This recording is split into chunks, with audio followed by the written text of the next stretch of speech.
আগামী মধ্যবর্তী নির্বাচনে দেশের ভোটাররা প্রেসিডেন্ট ডোনাল্ড ট্রাম্পের শুল্ক নীতির বিরুদ্ধে জবাব দেবেন বলে মন্তব্য করেছেন হাউস মাইনরিটি লিডার হাকিম জেফ্রিজের সাবেক কমিউনিকেশনস ডিরেক্টর মাইকেল হার্ডাওয়ে।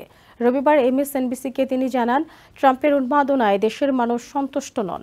অন্যদিকে কঠোর শুল্ক নীতির কারণে রিপাবলিকান পার্টিতে ট্রাম্পের প্রভাব অনেকটাই কমে যাবে বলে ধারণা করছেন সাবেক রিপাবলিকান স্পিকার জন বোনার এবং স্পিকার পল রায়ানের সাবেক কমিউনিকেশনস কর্মকর্তা ব্রেন্ডান বাক। এদিকে দেশজুড়ে ট্রাম্প বিরোধী সমাবেশকে গণতন্ত্রের জন্য ইতিবাচক ঘটনা বলে দাবি করেন নেক্সট জেন আমেরিকার প্রেসিডেন্ট ক্রিস্টিনা জিরচুন রামিরেজ।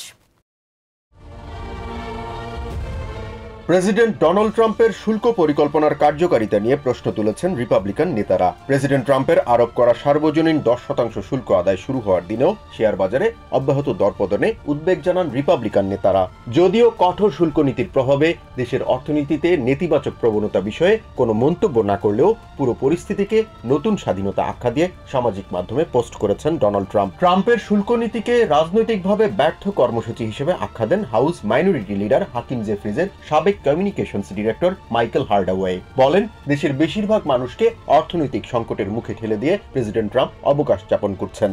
আগামী মধ্যবর্তী নির্বাচনে দেশের ভোটাররা ট্রাম্পের শুল্ক নীতির বিরুদ্ধে জবাব দিতে মুখিয়ে আছেন বলে দাবি করে হার্ডওয়ে বলেন, রিপাবলিকান নেতারা ভালো করেই বুঝতে পারছেন শুল্ক আরোপে ট্রাম্পের উন্মাদনায় দেশের মানুষ সন্তুষ্ট নন। বৈদেশিক বাণিজ্য বিষয়ে প্রেসিডেন্টের অতিরিক্ত উৎসাহের কারণে হাউস জিওপি কংগ্রেসের নিয়ন্ত্রণ হারাবে বলেও মনে করেন তিনি।